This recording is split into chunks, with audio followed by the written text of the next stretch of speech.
extraordinary of circumstances, but this is kind of from a beginning level.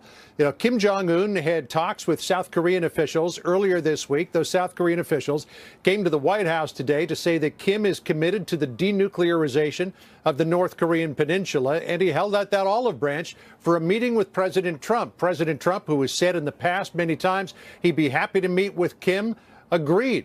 But this is aiming toward the denuclearization of the North Korean peninsula. This is not about freezing North Korea's nuclear program, as has happened so many times in the past, only to watch them cheat. President Trump is making it clear that he wants Kim Jong-un to give up his nuclear program. A statement from the press secretary just a short time ago will pass along to you. President Trump greatly appreciates the nice words of the South Korean delegation and President Moon. He will accept the invitation to meet with Kim Jong-un at a place and time to be determined. We look forward to the denuclearization of North Korea. In the meantime, all sanctions and maximum pressure must remain.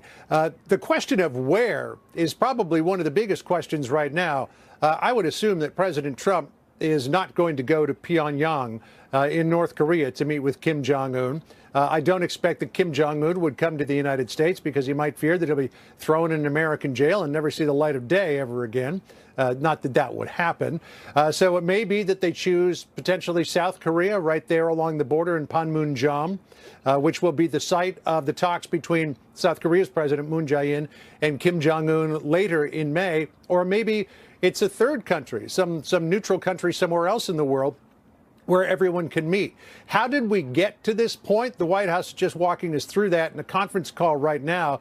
But Chung Eui-yong, who is the South Korean national security advisor, said in the statement outside the White House here that it was due to President Trump's program of maximum pressure that North Korea came to the table. They said that while Kim is committed to the denuclearization of the Korean peninsula, he also understands that joint military exercises between South Korea and the United States must continue.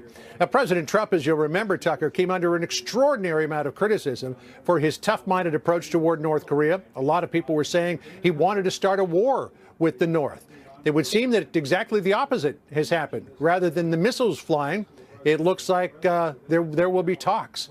And it really is, when you look at everywhere we were up until this point, an extraordinary moment in history. Tucker? It's astounding. John, was there any mention of the role, if any, that China played in this? I think that this was very much a behind-the-scenes sort of thing. When you talk about the program of maximum pressure, that wasn't just the United States. It was the United States and a number of other countries, first and foremost among them China. President Trump has pushed Xi Jinping time and time again to get tougher with North Korea, to increase the sanctions, to put the squeeze on North Korean banks, to not allow workers in North Korea North Korean workers in China to send money back to North Korea. We don't know exactly how much China did in this particular case. It seemed like it was limited, but at this moment, it appears like it may have been enough. So we'll see where this goes. Nobody is under any illusions here in the United States that Kim Jong-un, they might think that he's sincere, but nobody thinks that he's not potentially playing fast and loose here. We had John Bolton, the former UN ambassador, on our air the other day saying that he thinks that they're just trying to buy time so that they can complete their nuclear weapons program. Then they've got a very big bargaining chip. But they're looking at this optimistically here at the White House, Tucker, thinking that this may be the opening that the United States has waited for and tried for an awfully long time. Well, it's unexpected, to say the least. John Roberts at the White House, thank you very much. Thanks, Tucker. Harry Kazianis is a North Korea expert and director of defense studies at the Center for the National Interest, and he joins us tonight. Harry, I don't know anybody, any of the geniuses running our foreign policy in Washington who predicted anything like this. Well, I certainly didn't. That's for certain. I actually thought there was a better chance we'd be at nuclear war with North Korea than there'd be peace talks. But there's something we're missing, Tucker. There's a little bit of context. South Korean press about 2 weeks ago came out with some reports that were fascinating. They actually speculated that North Korea was actually on the edge of financial bankruptcy.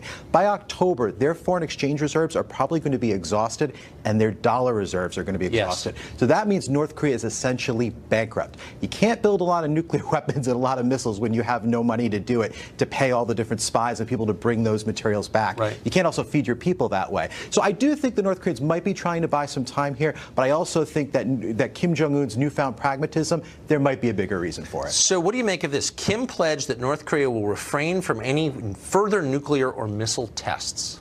As long as we're talking, that's the other caveat to that point. So I guess as long as that both sides are negotiating and we're trying to figure something out, then they won't test. There's a bigger point to all this. What I would urge President Trump to do, meet with Kim Jong-un, throw the Hail Mary. History shows us sometimes these things can actually happen and work out. I don't think there's anything wrong with that. But what this administration cannot do, Tucker, is give him any bribes, give him any economic incentives. The North Koreans have tried that in the past to come to the table. That would be the wrong move, and that would be a mistake. Huh.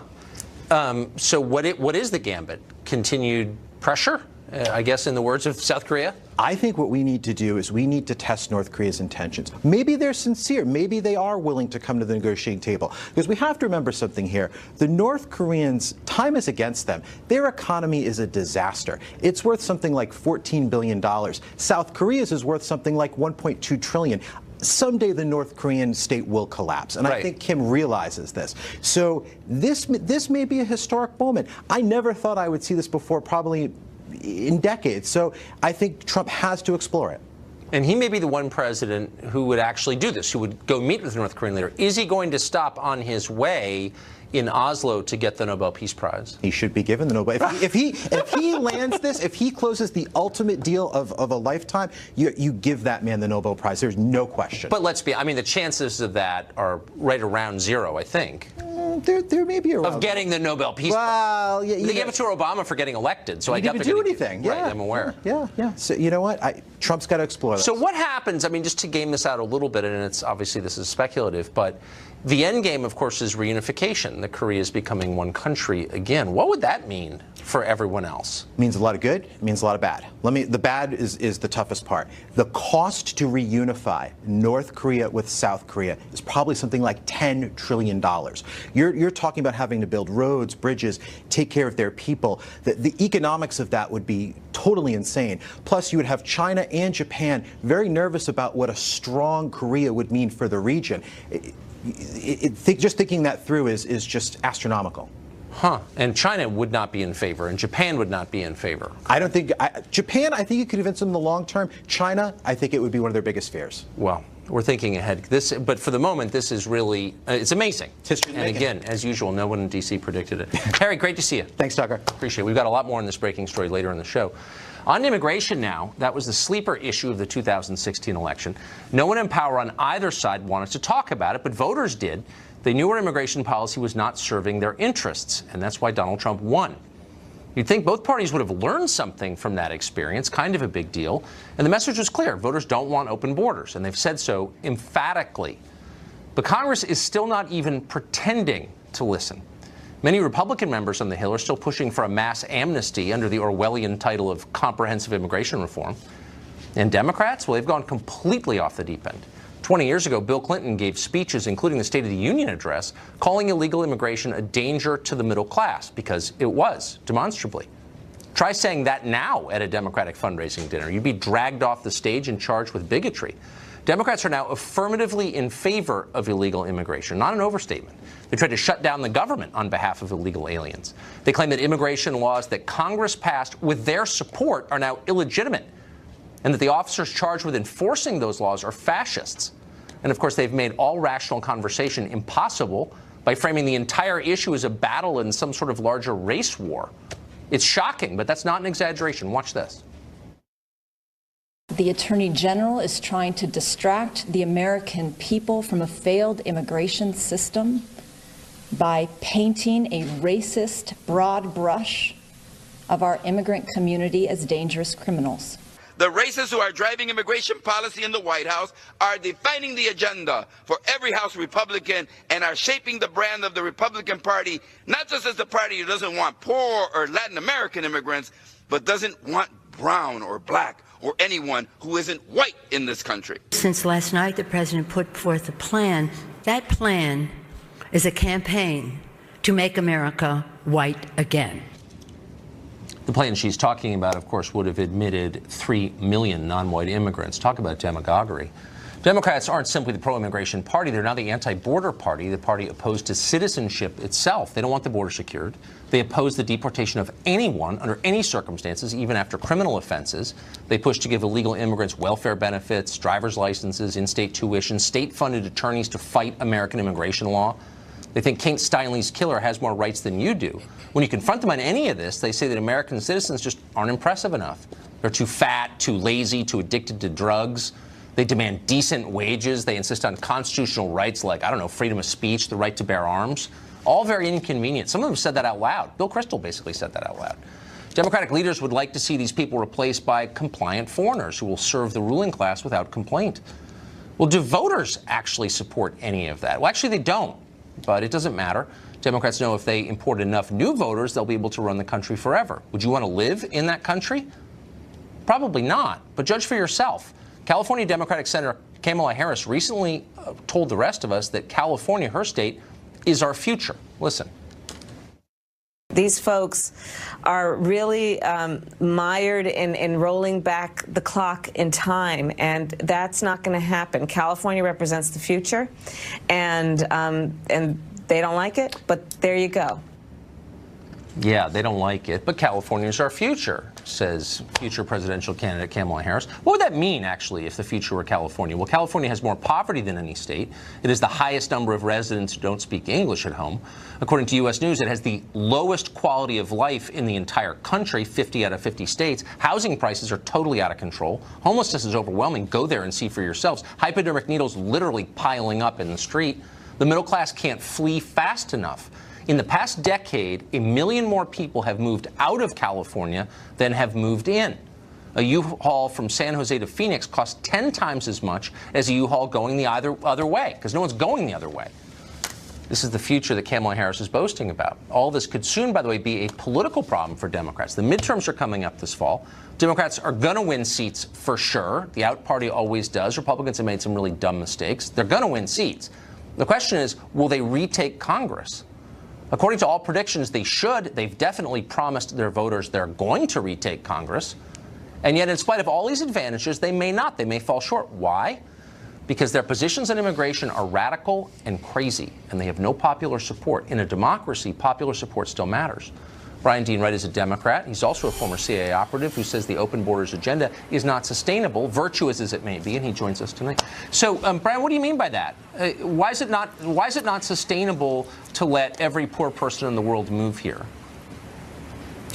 Well, here's the bottom line. This argument, this debate has really focused on the past. How have past immigrants made America's greatness? Exactly. And indeed they have. We all have connections to the fantastic immigrant communities, right?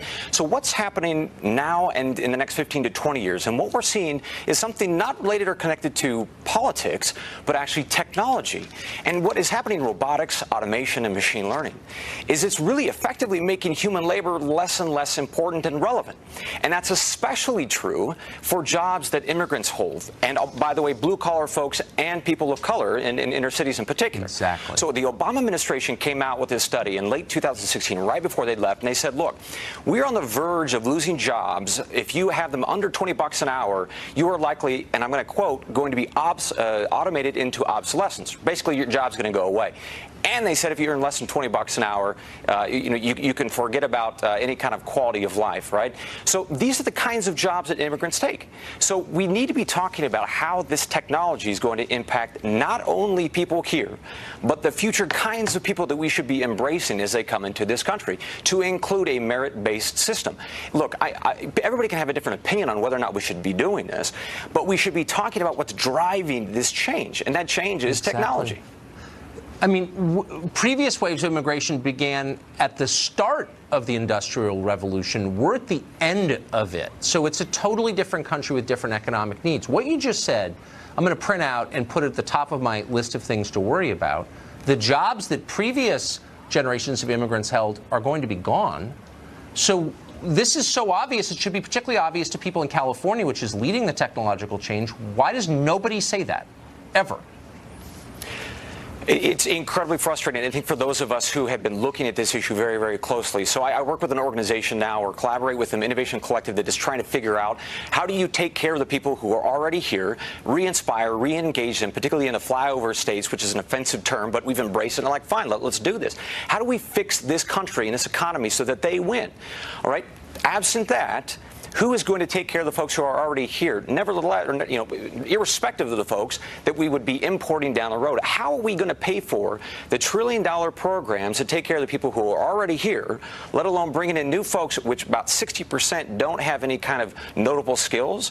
How are we going to take care of them if ultimately they're not providing a lot back into the economy? Exactly. So I think for the next 5 to 10 years, we have got to be focused on where these technologies are headed. And by the way, I've been slammed by folks on the left, including Media Matters and others, for even bringing this subject up. So it doesn't really bode well for having this conversation. No, it doesn't. I'll tell you, if anybody wants to be angry about this, reach out to the people in San Francisco and Los Angeles and New York and Boston who are creating this technology. To your point, I mean, get angry at them for creating a system where we're going to have to be more thoughtful about who we take in this country. Yes, and we are angry. By the way, let me just say, it's thrilling to hear somebody say something that is demonstrably true that everyone else is afraid to say, and you just did it, and I'm grateful that you did. Thank you, Brian. You betcha.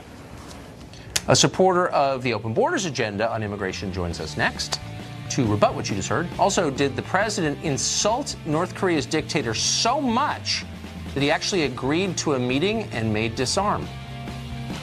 This news is moving fast, and we're going to have the latest on that story when we come back.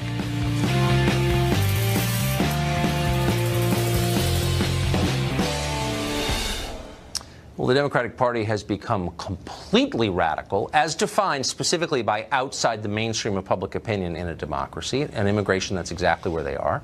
They're going to run on that, apparently. Some people think it's a good idea. Richard Goodstein does. He advised both of Hillary Clinton's presidential campaigns. Not being mean. Not exactly. Not being mean, but you did. Okay, so here's the point. The last guest, who I should note, is a sincere Democrat. He's not like some fake Democrat Absolutely. We brought on to make a point. He's a Democrat, but he said, look, every study, all by liberals, the Obama people, the McKinsey company, the consultants, all of them predict that like a huge percentage, 20%, say, of all of our blue-collar jobs are going away really soon. And yet we're importing people who, as he noted, are 60% without meaningful skills. Poor people with no education. Doesn't mean they're bad people. What are they going to do? This is crazy. Well, here are some industries where I think we're not going to be losing jobs so quickly. Hospitality. Yes. Construction. Agriculture. Landscaping. Retail, healthcare. I mean, this is where actually a lot of these undocumented immigrants are working.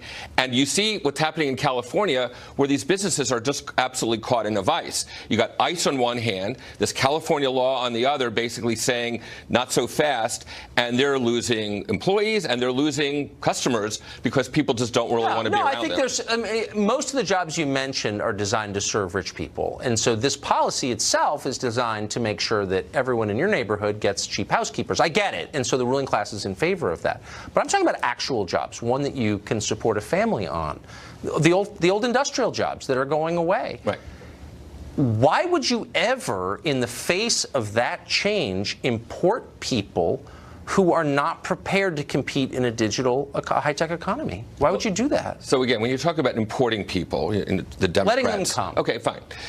Understand that when the Democrats were in control, we had a Gang of 8 bill that 14 Republicans, Orrin Hatch, Lamar Alexander, not lefties, supported. And we also had a net outflow of people from the U.S. to Mexico, right? That's when the Democrats were in charge, right? So this notion about open borders, that's a caricature. I get it, but it just happens not to comport with reality. But they're literally arguing for open borders now. I mean, they're arguing for them now. Any border enforcement is not just wrong or against this country's economic interests, which is a real conversation which I'd be happy to have, but it's racist. You don't like people of a different color.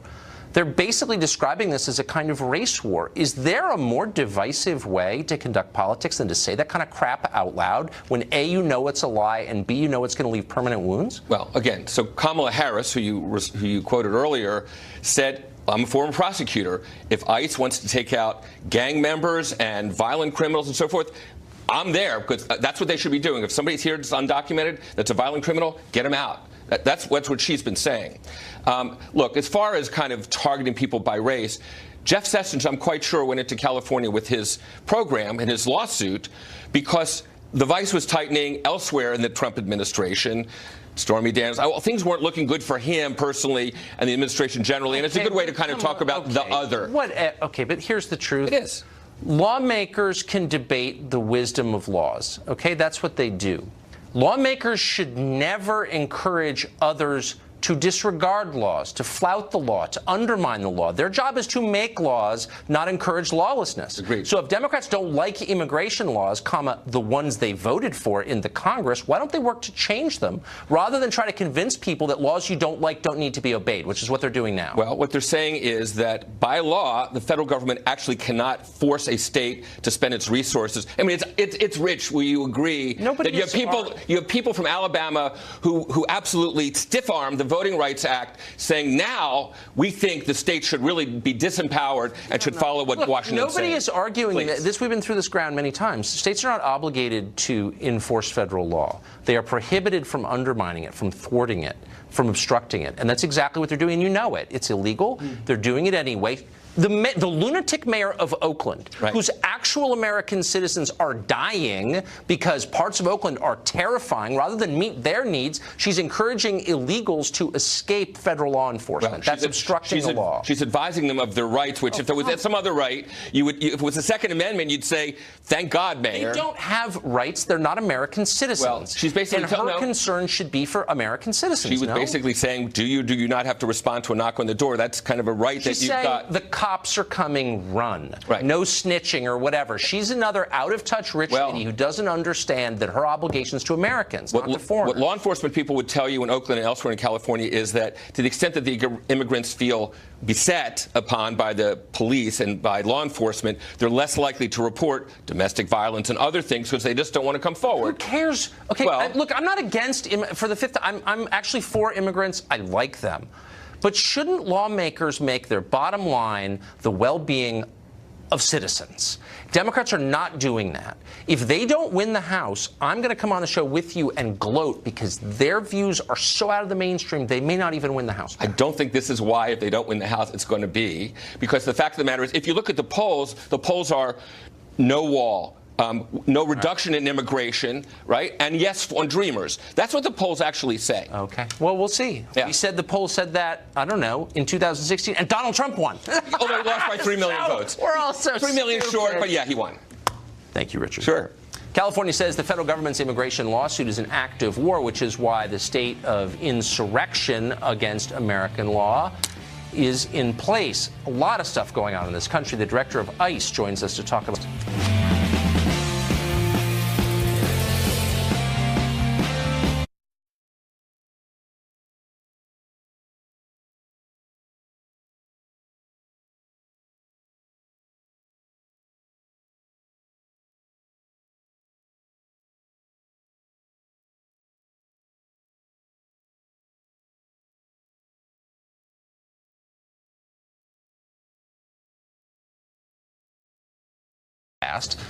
Oakland Mayor Libby Schaaf publicly warned of an impending ICE raid so that criminals could go into hiding and escape federal agents.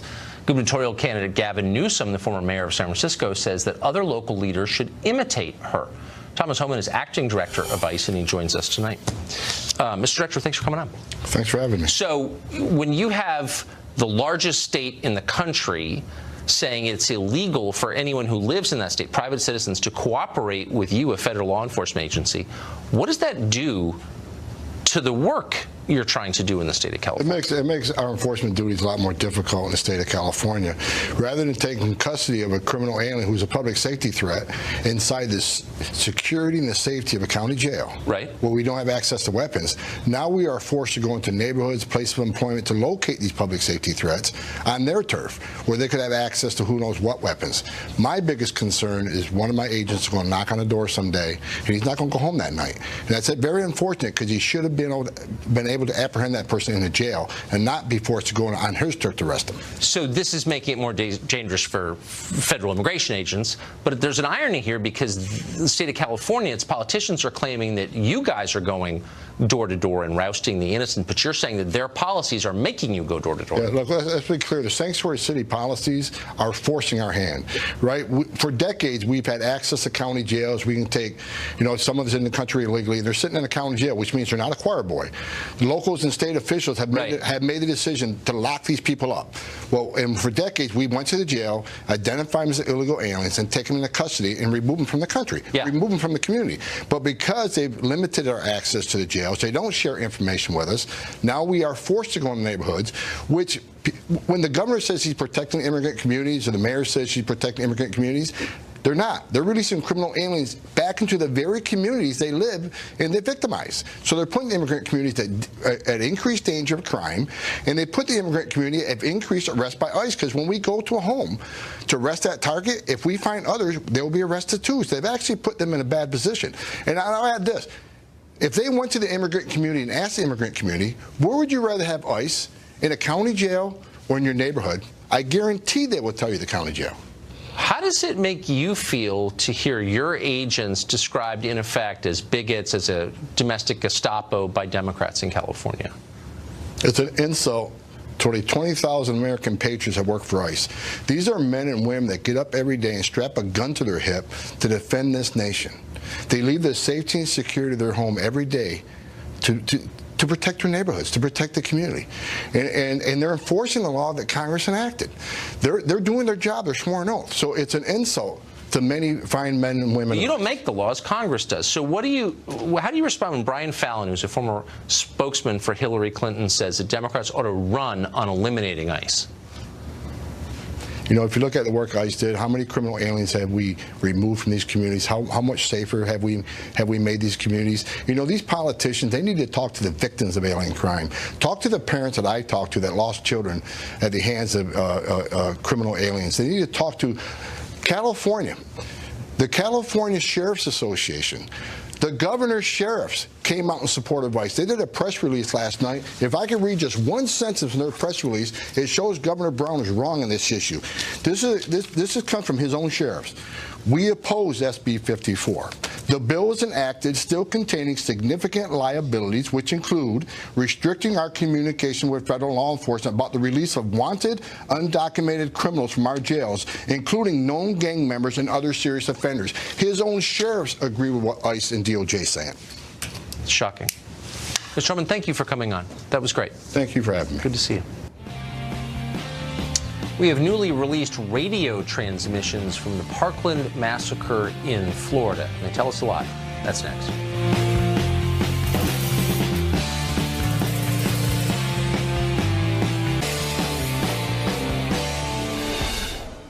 We now have police radio traffic from the Parkland shooting. It includes disgraced Officer Scott Peterson, the one who failed to enter Stoneman Douglas High School to confront the shooter and save the 17 who were murdered. Here's part of it. We have possible, could be firecrackers. I think we got shots fired. Possible shots fired. 1200 building. We don't have any description yet. We just hear shots, but appears to be shots fired. Didn't go in, just kept talking. The radio traffic does shed some light on the biggest scandal of that massacre. After failing to respond to numerous warnings about Nicholas Cruz, the shooter, Broward County Sheriff's deputies also failed to take action during the shooting that obviously could have saved lives. Well, Florida's Republican-controlled legislature just passed a battery of new gun control laws. The specific law raises the minimum age for buying a gun in the state to 21. It imposes a minimum 3-day waiting period and bans bump stocks. It also creates a school for arming employees, but requires them to complete at least 12 hours of diversity training. The law is still waiting for Governor Rick Scott's signature. He could veto it. We don't know. Representative David Richardson is a Democrat in the Florida State House, and he joins us tonight. Representative, thanks for coming on. Thank you for having me. So I know you didn't support this bill, but I know that you're an advocate for gun control laws more broadly. Tell me why it contains 12 hours of mandatory diversity training. How would that stop mass shootings? Well, I think the diversity training was added because it would give everyone an opportunity to understand different communities and their needs and the diversity. So I know that there was a lot of concern from the communities of color about putting guns in schools, and the Stand Your Ground laws here in the state of Florida, which I'm sure you're very familiar with. And so there felt like it would be beneficial to have diversity training as part of that bill. Well, I mean, I understand the political dynamics that lawmakers were bullied by interest groups to do it, but let me just re-ask my question. How would that prevent future mass shootings, which is, I thought, the point of this?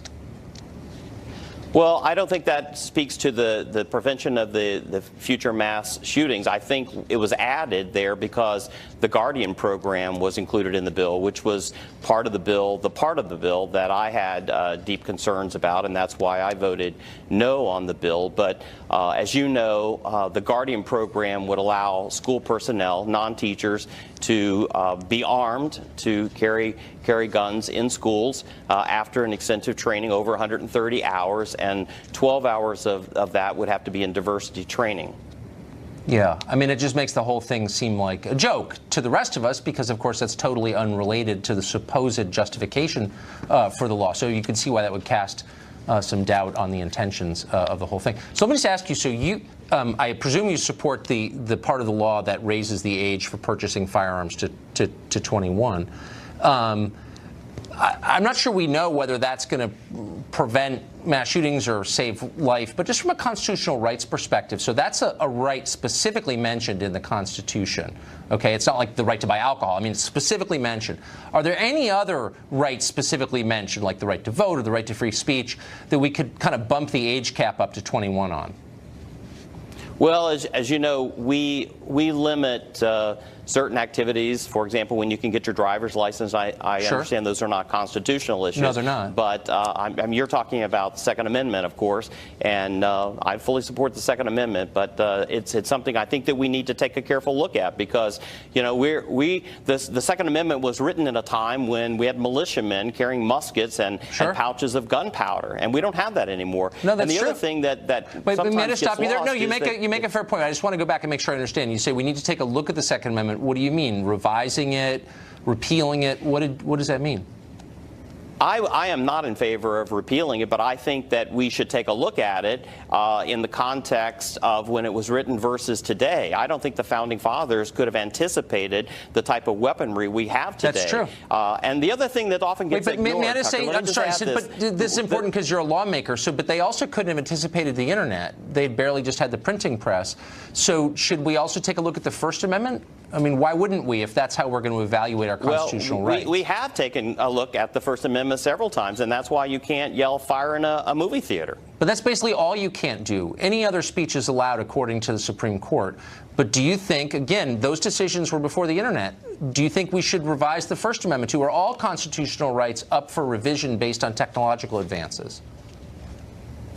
So guns are the subject that we're talking about tonight, not the First Amendment. No, the Constitution. Let me just say, Tucker, let me just get this in, and let me just say this. Yeah, of course. So what often gets lost in the discussion with the Second Amendment is the part that starts with the Second about a well-regulated militia. Yes. So why aren't we talking about that? Where is this well-regulated militia?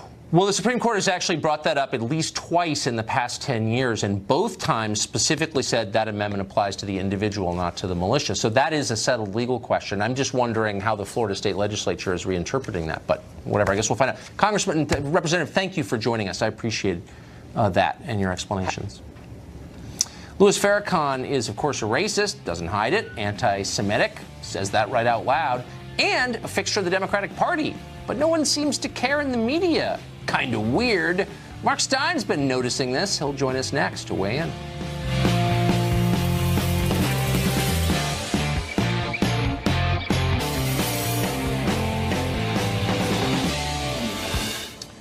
Well, it turns out lots of Democrats are friends with Louis Farrakhan. Congressman Danny Davis of Illinois calls him an outstanding human being, said that to a reporter from the Daily Caller, smiled as he did. Even Barack Obama has been photographed meeting with Minister Farrakhan. But Mr. Farrakhan has a complicated history. He has, among other things, praised Adolf Hitler. He said that white people deserve to die. He blames the Jews for 9/11. But for some reason, nobody on Morning Joe seems to notice. Why is that? Mark Stein is an author and columnist. He joins us tonight. So, Mark, to put this in context for you, the Dukes of Hazzard, I don't know if you were living in this country then, but it was a pretty popular TV show, 70s, early 80s. Right. It was pulled out of rotation because there's a Confederate flag on a car. And that was considered too much. On the roof of the car. On the roof. Yeah. For the sensibilities of American viewers. Protect the children from that. But then Danny Davis is hanging out with a guy who's saying, you know, the Jews are bloodsuckers or whatever horrible thing he's saying. And, like, nobody cares. Because why? Because he's on their team, and the left are very serious about this. Minister Farrakhan has said that instead of boring on about what Hitler did to the Jews should ask themselves about what they did to Hitler to make him so mad at them. Did he really say that? That's how he's formulated it on multiple occasions. The media and powerful Democrats, such as the deputy chairman, Keith Ellison, look the other way. They've looked the other way since at least the so-called Million Man March, when he went nuts and started talking on the Mall that he was standing by the Lincoln and Jefferson memorials, and Lincoln was the 16th president, and Jefferson was the 3rd president, and if you add them up, 16 and 3 makes 19, which is the precise height of each of the memorials, and 19, the 9 means there's a pregnant womb, and the 1 means there's a secret that's going to be uncovered. He's a nut. He's a nut. Now, it's not just that he hates Jews, but he claims to have been abducted on, I believe, at least 2 occasions by aliens. The first time he was taken up into space to commune with the spirit of Elijah Muhammad, the founder of the Nation of Islam. And the second time he was apparently abducted by Jews who've got a UFO. There's Jews in space. Who knew? So it means that whenever Jared Kushner or Tony Blair or whoever solves the Middle East peace process, they're going to have to get right on Minister Farrakhan's rocket ship and go up to Planet Zongo and sort out the squabbling Jews and Nation of Islam guys up there in space. It says something absolutely appalling about the Democrat Party that an obvious nut, that Obama, that even Maxine Waters, that Keith Ellison, that all these Democrats are so scared of a lunatic that they feel obliged to kiss up to him. You just blew up. I covered the Million Man March. I didn't know any of that. That was amazing. He's even nuttier than I imagined. Yeah, it's all in the numbers. 16 plus 3. Look, he makes great calypso albums, or he did in the 50s. And he can carry off a red bow tie with a plum, which, as you know, Tucker, is more difficult than it looks. So let's give him that. But it's embarrassing that this nut is a power broker in the Democrat Party, and the media won't cover it. I wish we had an hour to talk about this. Mark Stein, thank you. Thanks a lot, Tucker. We'll have more on tonight's breaking news. Astounding, really, breaking news. President Trump's planned meeting with Kim Jong-un of North Korea. Nobody saw that coming. We'll be right back.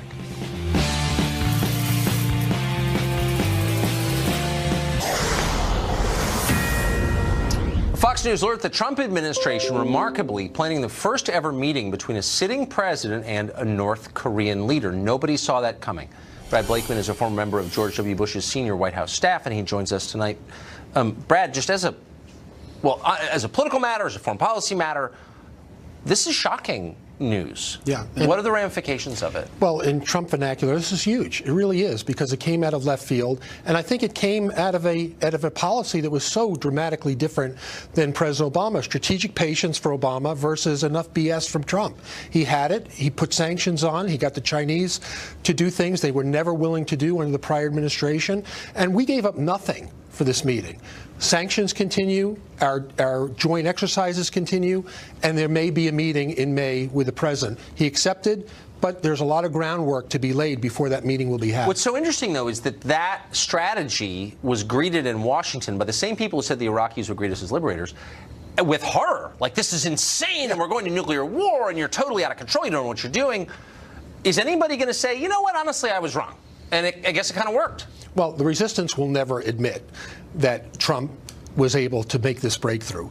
The question is, what will come from a meeting, a face-to-face meeting with the president of North Korea and the president of the United States? I equate this is the modern day Nixon goes to China. Mao makes this guy look like a choir boy compared to the brutal dictatorship, hermit kingdom.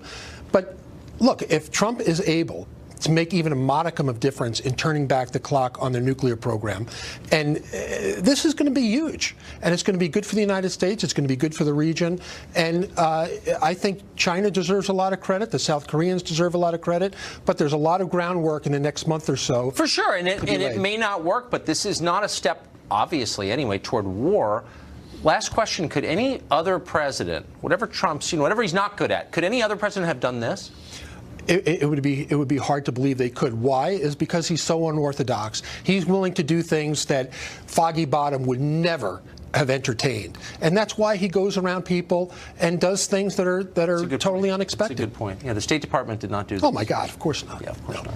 Thank you for reminding us of that. Pleasure. Brad Blakeman, great to see you. Good to see you.